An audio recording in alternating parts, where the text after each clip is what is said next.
buenos días a los que nos ven, los escuchan. Vamos a Hebreos capítulo 6, verso 13. Hoy vamos a concluir esta porción del versículo 13 al versículo número 20. Gracias.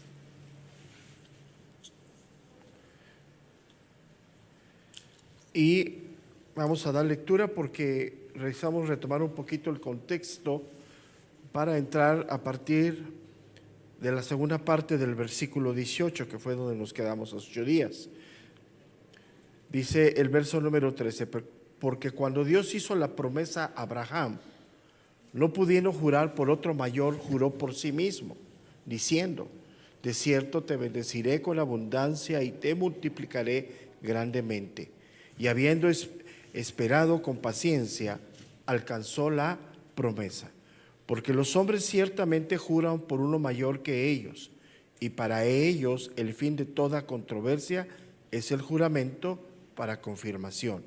Por lo cual, queriendo Dios mostrar más abundantemente a los herederos de la promesa la inmutabilidad de su consejo, interpuso juramento, para que por dos cosas inmutables, en las cuales es imposible que Dios mienta, tengamos un fortísimo consuelo los que hemos acudido para asirlos de la esperanza puesta delante de nosotros, la cual tenemos como segura y firme ancla del alma, y que penetra hasta dentro del velo, donde Jesús entró por nosotros como precursor, hecho sumo sacerdote para siempre, según el orden de Melquisedec. Ok. El contexto es que viene hablando aquí ya de dos tipos de personas dentro de la iglesia: los que han endurecido, los que no han escuchado el consejo, que se han hecho tardos para oír, lentos para responder. Y a partir de aquí, un poquito antes, él se va a los que han dado respuesta a la guía de Dios, a la voz del Espíritu. Y a partir del verso 13, el escritor pone como ejemplo la fe y la esperanza de Abraham, como modelo, a partir del verso 13. Y dentro de ese modelo se va a algo que es totalmente familiar a los oyentes, que es el juramento.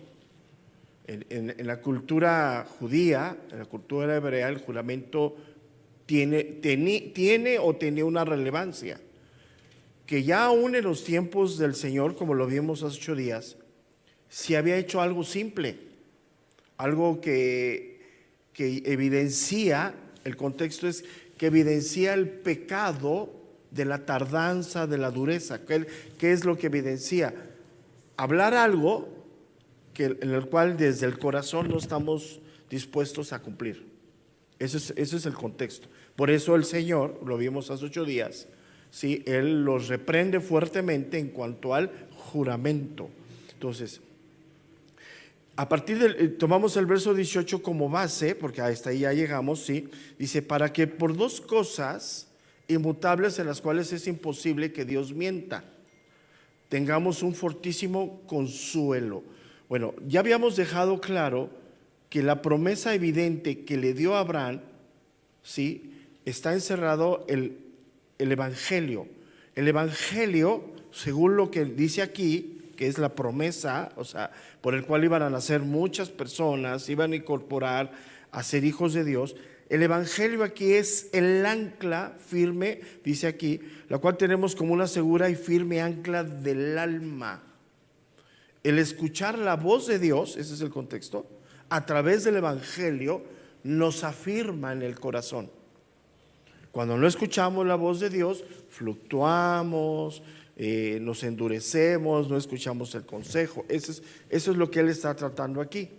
Veíamos hace 8 días que la palabra fortísimo, cuando dice aquí, en las cuales es imposible que Dios mienta, tengamos un fortísimo consuelo. Esa palabra fortísimo significa algo que es poderoso. Y la palabra consuelo del griego significa exhortación, consolación. Pero que se relaciona a una palabra que habla de una relación cercana, pero también da la idea de una exigencia. Entonces, aquí hay que entender lo que viene hablando. O sea, la palabra de Dios, que es lo que el Evangelio, ¿sí?, es algo que nos favorece cuando tenemos esa cercanía con Dios, pero al mismo tiempo la palabra nos exhorta y nos exige. ¿Qué nos exige? En el contexto, pues el contexto es caminar con Dios, escuchar a Dios. O sea, una persona que camina con Dios es una persona que evidentemente está escuchando la voz de Dios. Entonces, en el versículo 18 nos afirma eso, que tiene que ver, ¿sí?, la parte del versículo 17 que dice: por lo cual, queriendo Dios mostrar más abundantemente a los herederos, está hablando de aquellos que hemos creído, de la promesa y la inmutabilidad de su consejo, interpuso juramento. ¿Qué quiere decir? El consejo que viene de la palabra de Dios no cambia. Y ahí es algo que Dios ha establecido a través de su carácter, ¿no? Entonces, una de las cosas que está mostrando aquí el escritor de Hebreos es que Dios no va a cambiar. Lo que Él ha determinado, como Él lo ha determinado, así es. Entonces, el Evangelio es inmutable. Inmutable para la salvación. O sea, nadie puede ser salvo si no es por medio de la predicación del Evangelio. Y nadie puede ser cambiado y transformado y renovado si no es por el Evangelio. Es inmutable eso.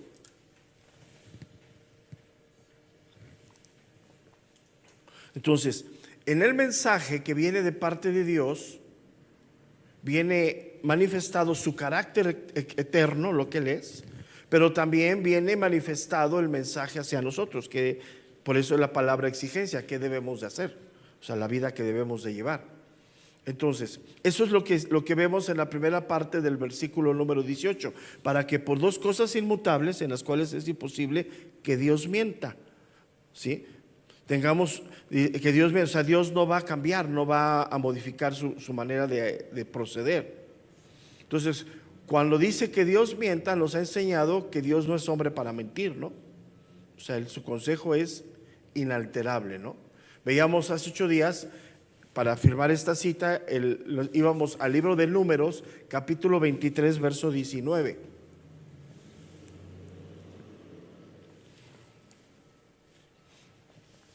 Números 23, versículo 19 dice: Dios no es hombre para que mienta, ni hijo de hombre para que se arrepienta. Él dijo y no hará, habló y no lo ejecutará, ¿sí? O sea, Números 23, 19. Entonces, ¿cuál es el contexto?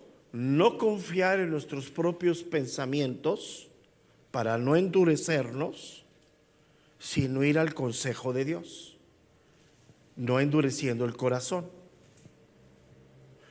porque debemos de confiar plenamente en que Dios no miente, lo que Él habla es verdad, y podemos descansar nosotros en el carácter de Dios, que es inmutable, ¿no? O sea, Él no te va a decir hoy sí, mañana no. Cuando Él dice sí, es sí, y cuando Él dice no, aunque nos pongamos de cabeza, ¿no? Entonces, aquí el contexto es que la promesa que le dio a Abraham, que está manifestada en una tierra, ¿sí?, la promesa es el evangelio que lleva a las personas a ese descanso eterno, que es la salvación. Esa es la promesa. En tus simientes serán benditas todas las familias, ¿sí? Porque la entrada a esa salvación es el evangelio. Entonces, que es lo que retoma en el Nuevo Testamento la proclamación a través de Cristo. Entonces, cuando dice aquí que no hay, es imposible que Dios mienta, que es imposible que Él cambie, el contexto es que no hay límites de parte de Dios para la salvación de los hombres. O sea, el Evangelio, sí, tiene el poder para salvar a cualquiera.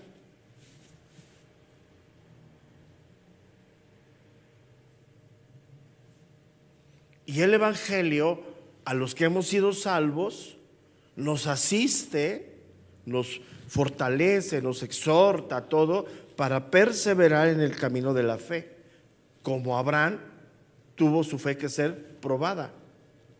Una vez, primero él le creyó a Dios y le fue contado por justicia, y después su fe fue probada.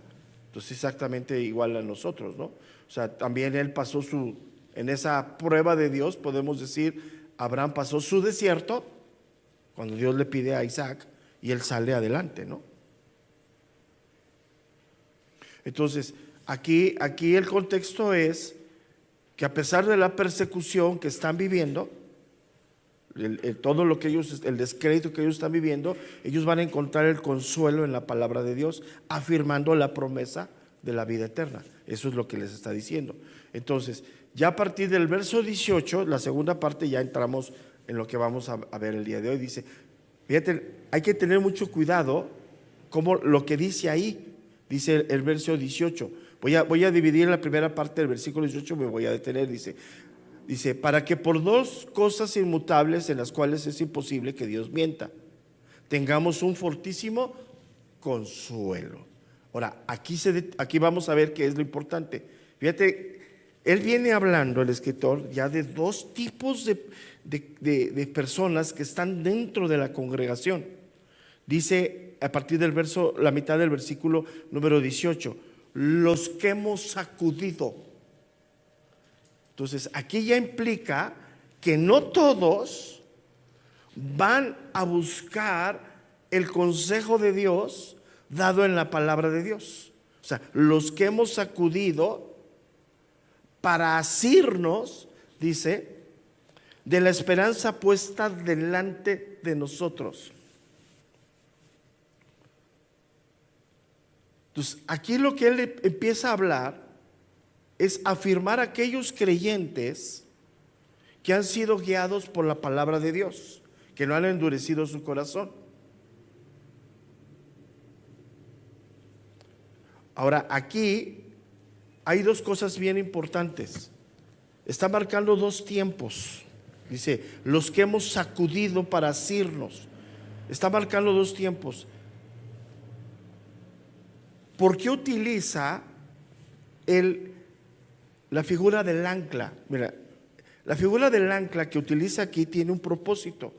Aunque dentro de la cultura hebrea, el ancla no tiene un fundamento, porque una de las cosas que caracterizaba al pueblo hebreo es que ellos no eran compatibles con el mar, no les gustaba el mar. Pero él va a dar esta idea. Si tú estás en una situación dentro del mar, en las olas,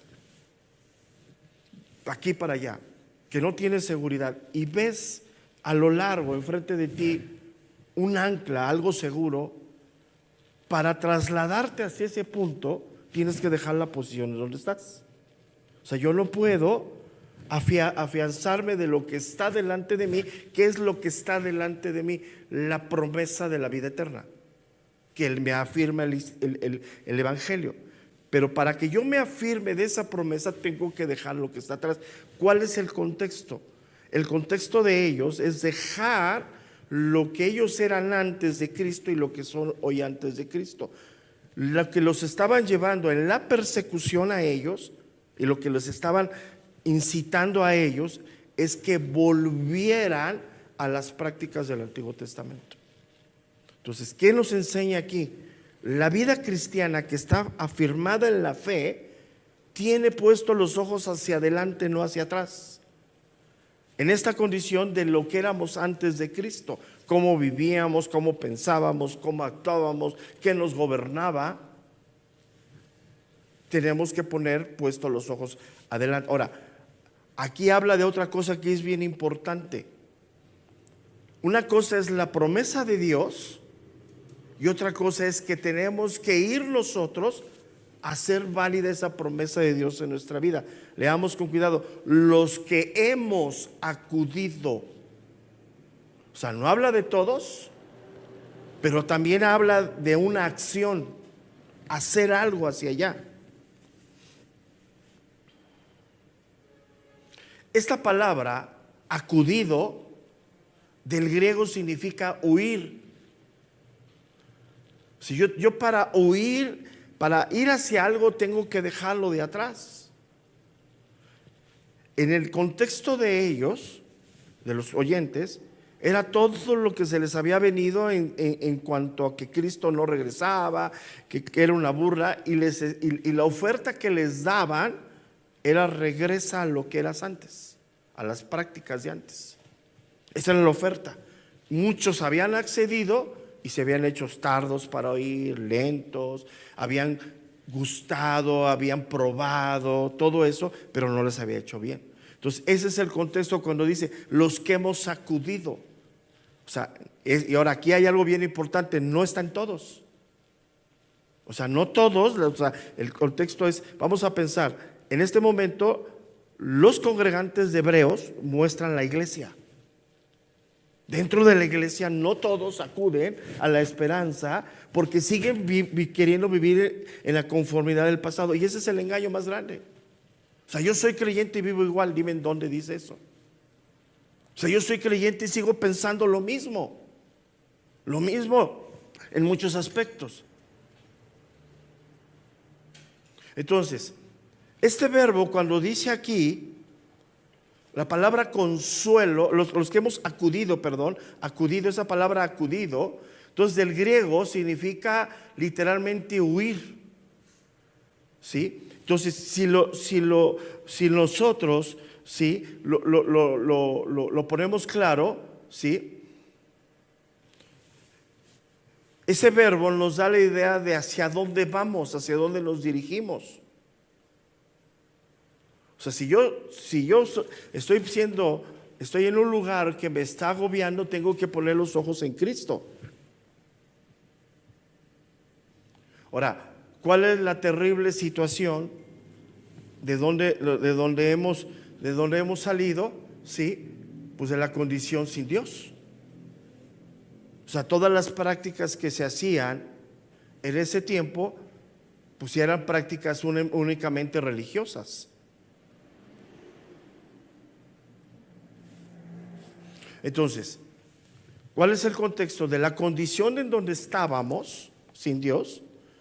Cuando viene la promesa del Evangelio, nos llama a peregrinar, a seguir adelante y ya no tener como ancla la vida pasada.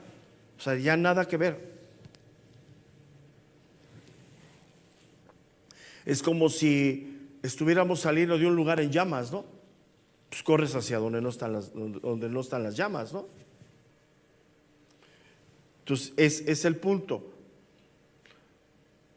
Entonces, el camino de salvación, vamos a ponerlo de esta manera, para nuestras vidas como creyentes, está hacia adelante, no está hacia atrás.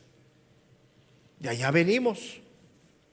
¿De dónde venimos? De una condición precaria, de una condición de pecado, de oscuridad, de no ver, de no entender. Literalmente podríamos poner así: veníamos de una condición de miseria como personas, ¿no?, sin entendimiento de la verdad. Y esa condición nos estaba llevando a la destrucción de nuestras almas, ¿no? Entonces, por eso es bien importante que para poderlos asir de Dios, que ahorita vamos a ir para allá, primero tenemos que dejar. Y es el camino de salvación que está por delante, enfrente de nosotros, que es aquí bíblicamente es el camino de la esperanza. Entonces, en la medida que yo tengo puesto los ojos en Cristo, persevero. O sea, si yo estoy en un barco que se está hundiendo, para no hundirme con el barco, pues lo tengo que dejar, ¿no?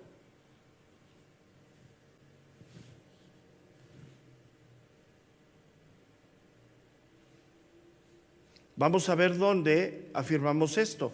Vamos a la carta de los Filipenses, capítulo 3, versículo número 11.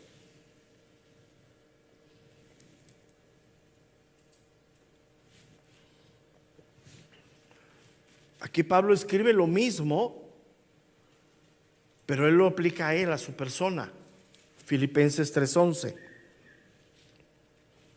Dice, si en alguna manera llegase a la resurrección de entre los muertos. Fíjate, vamos a leer con cuidado, O sea, ¿Pablo era salvo? Sí. ¿Y había caminado años con Dios? Sí. Pero fíjate, hay algo bien importante. Él no había terminado su peregrinaje. O sea, todavía aquí era un hombre anciano. Esta era la última carta que él iba a escribir, inspirado por Dios, pero él no había terminado. O sea, si Pablo, un hombre de fe, un hombre usado por Dios, está manifestando esto, ¿qué de nosotros? O sea, ni tú ni yo hemos llegado al final. Y tenemos que seguir firmes hasta que se cumpla el tiempo de Dios para cada uno. ¿En qué manera se va a cumplir el tiempo de Dios para cada uno? O nos llama a través de la muerte, o Él viene. Pero vía mientras seguimos aquí. Y vía mientras aquí en este presente, cuidemos nuestra salvación con temor y con temblor. Puesto los ojos ¿en quién? En Cristo. ¿Y de dónde viene esa fijación? ¿De dónde viene esa convicción? En el Evangelio. No en mis pensamientos, no en lo que yo creo, no como yo pienso que Dios dice. ¿Qué dice Dios? Yo puedo pensar y creer lo que Dios dice, y ese es mi propio evangelio, mi propia manera. Porque hay principios morales aquí de ética, de conducta que nos rigen, a ti y a mí y a todo aquel que se dice creyente. Y eso es bien importante, Entonces, cuando Pablo escribe esto, él está solo, enfermo, cansado. Muchos lo han abandonado, pero él está seguro en su fe. O sea, él tiene una convicción en su fe, en su corazón. Y él prosiguió hasta el final, porque aún siendo muerto de manera violenta, a una edad avanzada, él no negó la fe. O sea, él no murió de anciano, en una cama. Él fue muerto de manera violenta. Entonces dice, vamos a leer, si en alguna manera llegase a la resurrección de entre los muertos, no que lo haya alcanzado ya ni que ya sea perfecto. Ahí perfecto se refiere a lo que Dios va a hacer en él cuando Cristo venga, sino que prosigo por ver si logro asir aquello por lo cual fui también asido por Cristo Jesús. Esa palabra asir significa afianzar. O sea, ¿qué quiere decir esto? Dios no nos suelta, pero nosotros lo podemos dejar a Él. O sea, es lo que está diciendo. Luego dice el verso 13, hermanos, le está hablando a la iglesia. Yo mismo no pretendo ya haberlo alcanzado. Oye, pero ya era un anciano, pero no sé cuántos años pasaron. O sea, históricamente no sabemos con certeza cuántos años pasaron o cuánto tiempo pasó en lo que escribió esto y fue muerto violentamente, fue ejecutado. Pero una cosa hago, olvidando ciertamente lo que queda atrás. ¿Qué significa esto? Literalmente, así lo podemos poner en el contexto de Hebreos, la vida sin Dios, la vida sin propósito, en nuestros propios pensamientos. Y aquí voy a decir algo que es bien fuerte. Eso nos llevaba a hacer la idea de quién era Dios. Eso es la idolatría del corazón. ¿Quién es Dios? Yo pienso que es así, yo creo que es así. A mí, al Dios que yo sirvo, creo que ese Dios a mí sí me permite. No, Dios se revela en las Escrituras quién es Él. Dice entonces, ciertamente pero una cosa hago, olvidando ciertamente lo que queda atrás, y aquí parca la diferencia, y extendiéndome a lo que está delante. Esa es la verdadera vida de fe, lo que está delante. O sea, en esta vida, en este momento, Dios no va a dejar de tratarnos y de transformarnos y de renovarnos. Pero yo me tengo que asir de esa verdad. Yo tengo que poner mi voluntad, tengo que poner mi corazón, mi anhelo en eso. Dice, extendiendo lo que está adelante, prosigo a la meta. ¿Cuál es la meta? ¿Cuál es la meta a la cual hemos sido llamados nosotros como creyentes? La vida eterna, que seamos transformados, que esto que hoy habitamos aquí dé la transformación al cuerpo que sea presente delante de Dios, al premio del supremo llamamiento de Dios que es en Cristo Jesús. ¿Cuál es el supremo llamamiento de Dios? La transformación nuestra para estar en ese momento presente ante Cristo. Hoy todo es por fe, pero va a llegar el momento que sea una realidad. Ahora, todo esto que estamos hablando, Hebreos, Filipenses, pues es el lenguaje simbólico de la Biblia. Nos está hablando una realidad por medio de simbolismos. Porque, ¿y dónde vemos el simbolismo y lo entendemos tú y yo? Cuando leemos la palabra meta, sabemos que es el fin de algo. O sea, yo voy a llegar a la meta. ¿Cuál es el fin para mi vida? Que cuando Cristo venga, yo sea transformado y yo pueda estar en comunión con Dios. Pero para que ese evento se logre, aunque ya soy nacido de nuevo, debo de cuidar mi salvación con temor y con temblor. Porque yo no estoy seguro qué va a acontecer mañana con mi vida, pero Dios sí lo sabe, pero el Evangelio me va a dar esa dirección. O sea, yo no sé qué va a pasar mañana. Yo no sé si mañana me duele aquí, voy al doctor y me dicen, usted tiene cáncer, en 3 meses se va.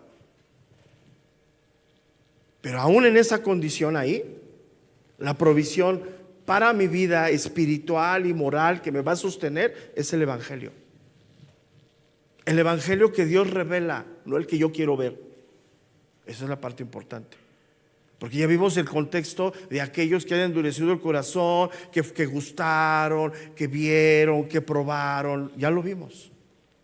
O sea, si yo no tengo cuidado, yo voy a decir, ¿qué dice Dios aquí? Dios dice esto. Pero bajo mi propio contexto. Entonces, cuando leemos todo esto de asirnos, pues hablan un lenguaje simbólico. O sea, ¿de qué me voy a decir si no veo? O sea, el Evangelio yo lo escucho y es una firme ancla que no la puedo tocar, pero lo creo. Entonces, hoy estamos todos como creyentes peregrinando. ¿Hacia dónde? Hacia la tierra prometida. ¿Cuál es la tierra prometida? El regreso de Cristo. Mientras Cristo no regrese, yo tengo que perseverar en el camino, porque yo ya estoy seguro de que Dios ya no me va a dejar. ¿Cuál es la seguridad de que Dios no me va a dejar? Me ha dado el Espíritu Santo, que es el sello, la garantía de la salvación que tengo. Entonces, ese es el contexto. Ellos no escucharon la voz del Espíritu y endurecieron sus corazones. Y al endurecer el corazón, empezaron a escuchar a otros que les decía, sí, no importa, mira, Cristo más los sacrificios. Entonces ellos sustituían la guía de Dios por su religiosidad externa, el hacer. Y tú y yo sabemos que el hacer cosas no nos santifica. El leer mucho la Biblia, el orar mucho, no me santifica. Me santifica el escuchar la voz de Dios y vivir bajo los principios de Dios. Pero para eso tengo que dejar mi manera de vida anterior. ¿Cuál es mi manera de vida anterior? Mis propios pensamientos. Y tengo que ir. Entonces, eso fue lo que sucedió con el pueblo de Israel.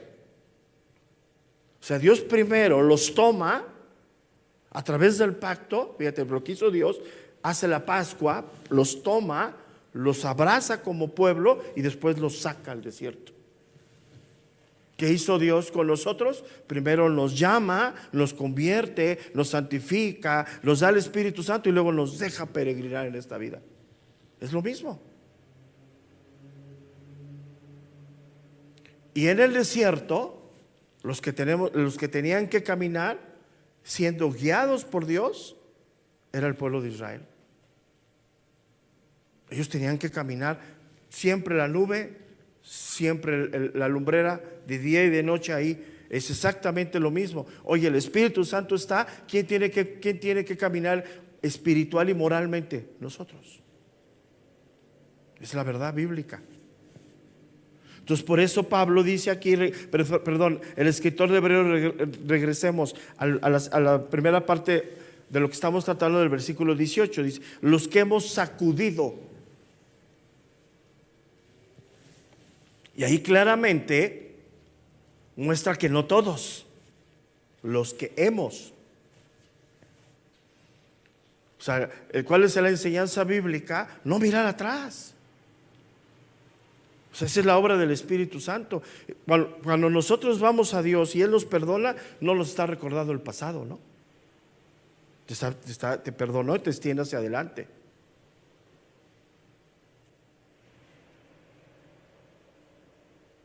Entonces, ¿quién tuvo la iniciativa en todo esto? Dios. Nosotros no buscamos a Dios. O sea, en la mañana que nos convertimos, no despertamos diciendo: ay, quiero ser un cristiano, ¿no? Él irrumpió en nuestra vida. Él irrumpe en nuestra vida con un propósito, ¿no? Y una vez que nos pone, nos afirma y nos llama a peregrinar, a seguirlo, ¿no? Por eso Él mismo, fíjate, Él mismo pone la figura de pastor. Yo soy el buen pastor. ¿Cuál es el contexto de eso? El pastor, ¿qué tiene? Ovejas. Si no tuviera ovejas, no fuera pastor, ¿no? Y las ovejas, ¿qué necesitan para comer, para vivir? Pues seguir a su pastor. Es el contexto. Pues Él mismo se pone como ejemplo. Entonces, si la oveja se sale del redil, sale un lobo rapaz, ¿no? Ahora, ¿qué es salirse del redil? Aquí en este contexto, mis propios pensamientos.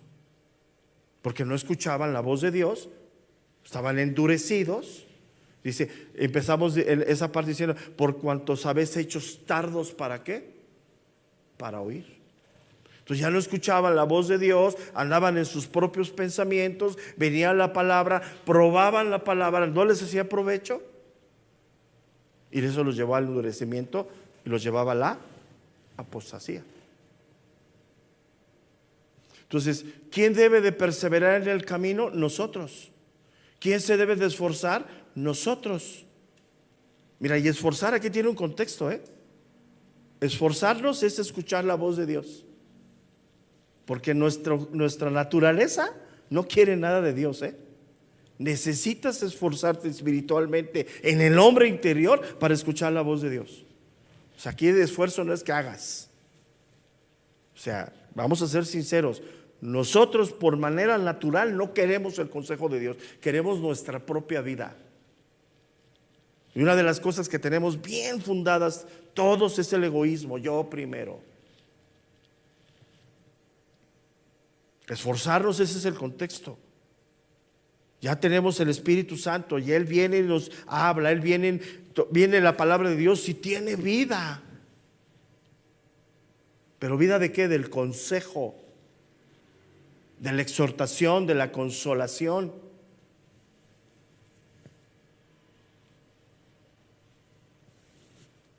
Entonces, según Pablo, tomando el consejo de Filipenses, debemos esforzarnos, asirnos de aquello por el cual ya hemos sido asidos, o sea, afianzados totalmente. O sea, ¿cómo lo podemos traducir así? Yo no me suelto. O sea, Dios ya te dio, vamos a poner la escena, estás en el mar, ya Dios te dio un salvavidas, no te sueltes de él, mano. Si te sueltas, fuiste.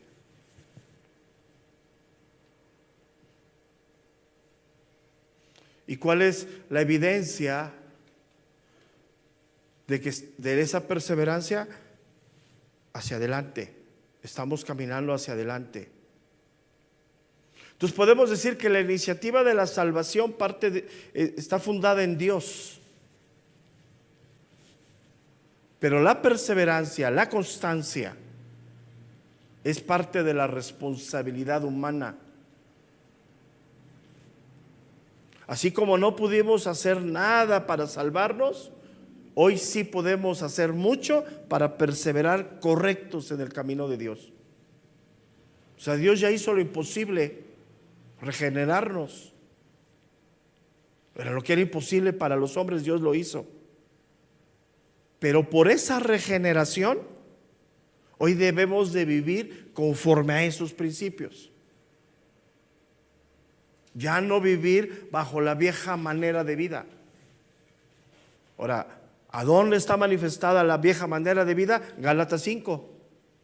Ahí está. Pleitos, contiendas, disensiones, todo.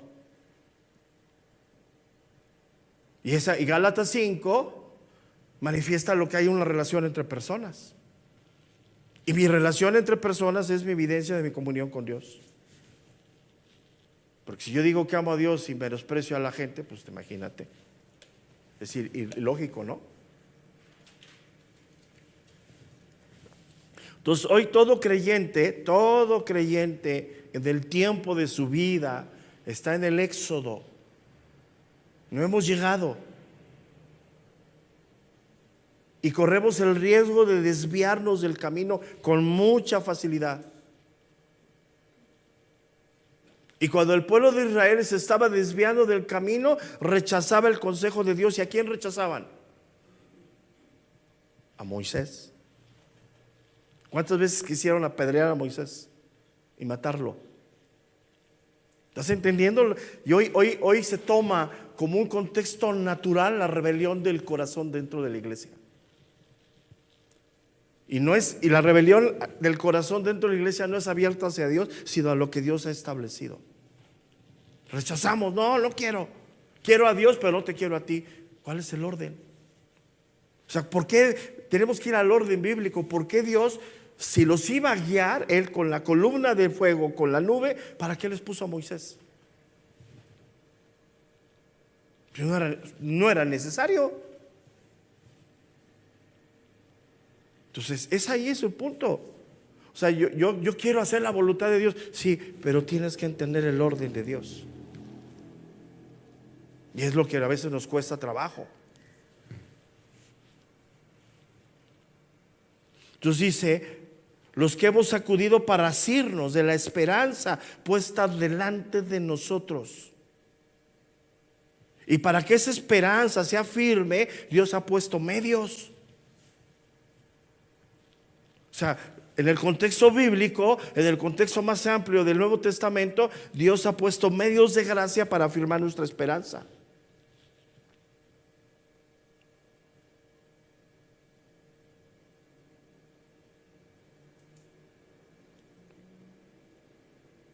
Y el contexto de ellos, que se habían vuelto perezosos para meditar la palabra de Dios,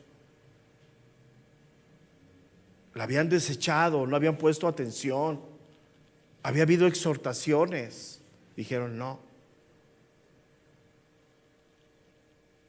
Y cuando viene la tormenta, pues no tenemos el fundamento. ¿Y de quién es la responsabilidad de no tener el fundamento para salir del medio de la tormenta? Nuestra. Porque todas las herramientas, todo lo necesario es la provisión de Dios. Siempre. Por eso debemos tener puestos los oídos en la palabra de Dios, en cómo Dios nos va a hablar.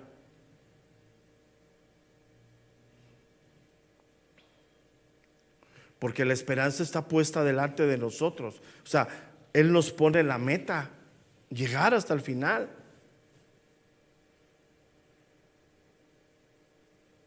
¿Cuál es la esperanza que nos afirma? El retorno de Cristo. Si hoy Él regresara, ¿cómo estamos, no? Esa es una pregunta que debemos hacernos todos los días, permanentemente.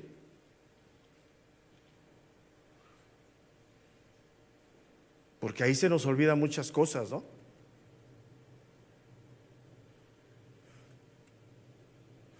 ¿Cómo podemos entender todo esto? La verdad es que es bien complejo esto Y es complejo por la parte en donde hoy con mucha facilidad, cuando algo no nos gusta, vamos con mucha facilidad, aprovechando la tecnología, a abrir los oídos a otras cosas. Es cuando lo bueno lo pervertimos en malo. ¿Sí me explico? O sea, es buena la tecnología, es bueno que yo puedo ser ministrado, enseñado, sí, pero el que determina cómo, con quién, es Dios. Yo lo determino. El ejemplo es el siguiente. Como dice un refrán: soy candil de la calle, oscuridad de mi casa. O sea, yo puedo pararme aquí y hablar de muchas cosas con mucha elocuencia, pero algo que yo no estoy dispuesto a vivir en mi propia vida personal. Eso es lo más sencillo. Y ante eso yo voy a buscar quién me avala esa conducta. Yo estaba oyendo un mensaje de un pastor que dice que alguien, el fundamento que él tiene es, y no sé a qué se refiera, él habla de haber recibido a Cristo en tu corazón. Esa es su base. Y hablaba de los homosexuales. Y dice que un homosexual sí puede ir al reino, por si él ya recibió en su corazón a Cristo, va a luchar toda la vida, en esta vida, con ese pecado. Pero nunca toca la palabra arrepentimiento, nunca toca la palabra regeneración que hace Dios. Y él dice: sí, una persona homosexual puede ir al reino. Dice: ¿cómo? Si la Biblia es muy clara en eso. Pero no sé qué concepto tengan, y es una teología de esta parte de todo lo carismático, de recibir a Cristo en tu corazón. O sea, es una verdad a medias, porque tú no puedes ser transformado si no te has arrepentido de tu vida pasada. Entonces, cuando muchos de estos mensajes, alguien que está buscando decir: yo ya recibí a Cristo en mi corazón y sigo con mi pecado de la homosexualidad, lo va a escuchar, él va a decir: sí, es verdad. Y está tocando cosas de la Biblia que no son fundamentadas, porque nunca habló del arrepentimiento, nunca habló de la regeneración que Dios hace en el momento de nacer de nuevo. Y nunca habló de que el Espíritu de Dios, antes de nacer de nuevo, te está redarguyendo de pecado, de juicio y de justicia. Entonces, son cosas elementales, ¿no? Entonces, esto es muy importante, porque siempre el enemigo va a poner opciones que no son verdades. Para ellos, el contexto es la opción Cristo, pero sigue practicando esto. Y esas dices: ¿pero qué tenía de relevante que ellos fueran al templo a hacer el sacrificio? Estaban negando lo que Dios hizo en la cruz por ellos. Un solo sacrificio, una vez y para siempre. Ya no hay más que hacer. Ya no hay más víctimas. O sea, ¿qué significa eso? Hacer el sacrificio del templo era negar el sacrificio de Cristo en la cruz. Entonces es una verdad bíblica. El que murió en la cruz una vez y hubo satisfacción en el Padre para aplicar la justicia a todo aquel que cree, fue Cristo. Entonces, eso es bien importante. Entonces, aquí, ¿cómo podemos entender esto? Cuando dice aquí, dice: los que hemos sacudido para asirnos de la esperanza puesta delante de nosotros. Vamos a Colosenses capítulo 3, verso número 12. Porque aquí ya está hablando de la responsabilidad que tenemos cada quien. ¿Qué responsabilidad tenemos cada quien? Dice Colosenses 3:12: poner la mira en las cosas de arriba, no en las cosas de la tierra. No está hablando de cosas materiales. Está hablando de lo que el Espíritu da a lo que el mundo te ofrece. ¿Qué te dice Dios? O sea, ¿qué te habla el Espíritu? El Espíritu te va a hablar y te va a redarguir conforme a la provisión de Dios. Colosenses capítulo 3, verso número 2. ¿No estoy bien? Poner la mira, Colosenses 3, 2, poner la mira en las cosas de arriba, no en las de la tierra. ¿Sí estuve bien? Díganlo, veo, que a lo mejor me equivoqué. Según yo sí. Sí. Entonces, fíjate, ¿qué es esto? Si lo llevamos al contexto de Hebreos, ¿sí? Yo no puedo tener clara la esperanza puesta delante de mí si no me afianzo de la palabra de Dios. No puedo. Y es mi responsabilidad tomar la palabra de Dios como la única verdad sobre todas las cosas. Para mi salvación, para mi transformación, para mi renovación, que me va a dar la fortaleza para peregrinar aún en tiempos difíciles.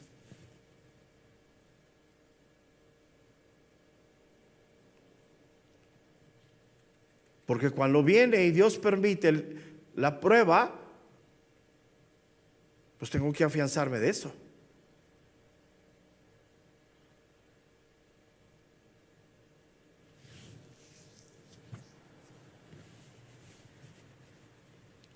Y del verso 19, que solamente lo voy a mencionar, nos deja ver claramente eso. ¿Cuál es el propósito de un ancla en un barco? Que cuando el barco se queda, no se mueva. Cuando viene una tormenta, el que sostiene al barco en ese lugar es el ancla. Ahora, él pone dos ejemplos aquí.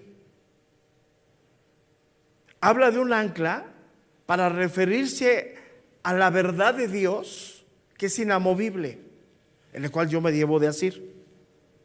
Es mi responsabilidad. Pero como no tiene una connotación importante cultural y socialmente del pueblo de Israel, para ellos no tenía, nada que ver, ellos tenían cierta aberración al mar. Habla de lo que hizo Cristo, fíjate. Dice, segura y firme ancla del alma, que penetra hasta dentro, ¿qué dice? Del velo, verso número 20, donde Jesús, ahora, ¿de quién está hablando? Del hombre. ¿Sí? El hombre divinamente Dios. El hombre que bajó a la muerte y la venció. El hombre que es el precursor de la nueva vida de la iglesia, que Él es el intercesor entre el Padre y nosotros. ¿Sí estás entendiendo? Estamos hablando la esencia del Evangelio. El hombre que tuvo que venir y encarnarse para morir por el pecado del hombre. Al ser perfecto, al no tener pecado en él, la muerte no lo contuvo y resucitó. Y resucitó glorificado, con un cuerpo glorificado, y fue llevado a la diestra del Padre. Y hoy intercede por nosotros. ¿Cómo intercede Dios por nosotros hoy? El contexto es a través de la revelación del Evangelio. Él te va a hablar conforme a la palabra de Dios. Entonces, ahí es donde somos llamados a vivir bajo los principios morales, de ética, de conducta hacia Dios y hacia los hombres. Ahí. Entonces hay que tener mucho cuidado con lo que escuchamos. ¿Es verdaderamente está en el contexto? ¿Verdaderamente es la intención del escritor? ¿Verdaderamente lo que está diciendo es como excusa o es una verdad? Entonces, dice, la cual tenemos como segura y firme ancla.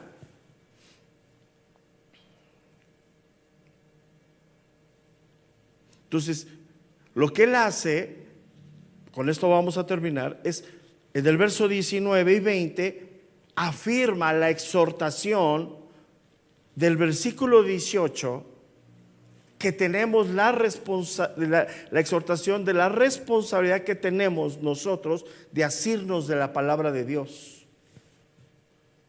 Ahí está.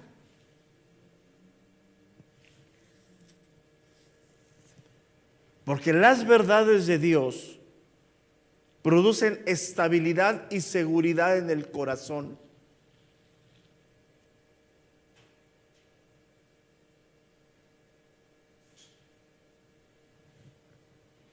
Cuando la barca es sacudida por las olas de la incertidumbre, de la duda, la firmeza de la palabra cae, pum, vale. O sea, ¿cuál es el contexto? ¿No sabes qué hacer? Ve a Dios y espera su consejo. Y Él te va a hablar bajo los principios de la palabra de Dios. Tú y yo vamos a tener dudas todo el tiempo. Todo el tiempo. Un ancla sirve para afirmar, para mantenernos firmes en donde estamos. Ese es el consejo de Dios a nuestra vida, inalterable, inamovible, que está aquí revelado. Por eso cuando le preguntaron al Señor, ¿cuál es el primer y gran mandamiento en esa manera religiosa? Él contesta, sencillo: amarás al Señor tu Dios, de todo tu corazón, de toda tu alma, de toda tu mente, y amarás ¿qué? ¿Qué más queremos?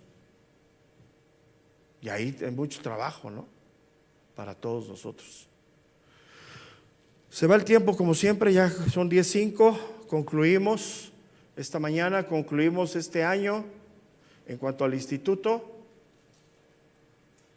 Ya dentro de 8 días tenemos por la tarde nuestra reunión de Día de Acción de Gracias. Con eso vamos a concluir las actividades sabatinas, aunque seguiremos todo diciembre únicamente con las actividades de jueves y domingo, solamente dándole pues, el espacio al descanso de todos los que colaboran para estar aquí. Desde todo eso es una logística, es algo que desafortunadamente no se entiende, ¿no? O sea, el hecho de venir y abrir y conectar luces, cámaras y todo eso es una logística que no se alcanza a entender. Pero bueno, esa es otra cosa. Entonces, hoy en un momento viene Mujeres de Fe. También termina el día de hoy lo que es el sábado, sería la última reunión. En la tarde tenemos 3:30 de la tarde la última reunión también de jóvenes encaminados, y damos espacio para que podamos tener dentro de 8 días nuestro evento, 5 de la tarde, esa es la cita el próximo sábado, y de ahí nos vamos jueves y domingos, hasta que pase pues todo lo que es el frenesí, ¿no? De las fiestas decembrinas, ¿sí? Regresando enero ya avisaremos con tiempo qué sábado de enero, pero normalmente es después del 6 de enero, para que podamos recibir los Reyes en paz en casa, ¿no? Es que es increíble ese frenesí que hay, pero es parte de la cultura, parte del mundo, parte de lo que se vive, parte de, ¿ok? Entonces, si Dios permite, entonces estaremos comunicando cuando regresamos en enero. Yo checar el calendario para continuar todo el año. Yo creo que nos vamos a llevar todo el año 2026 con Hebreos y parte del 2027. Con calma iremos avanzando. Entonces, en un ratito, en unos 20 minutos, empieza Mujeres de Fe, y en la tarde, 3:30 de la tarde, la última reunión de encaminados, y ahí pasamos al próximo sábado 22 para la reunión de familia, y ahí concluimos para abrir el espacio únicamente jueves y domingos. Creo que el único jueves que va a haber un poquito de complicación, creo que el viernes es 12 de diciembre, desde el jueves es bien complicado el traslado, el venir, la ciudad colapsada, es un frenesí en todos lados, Entonces, lo que es eso y el 28 de octubre es impresionante, de veras, impresionante. Pero bueno, ya lo iremos dando información cómo nos vamos a ajustar. ¿Ok? Entonces, si Dios nos da vida, nos vemos el día de mañana. Ok, gracias a todos.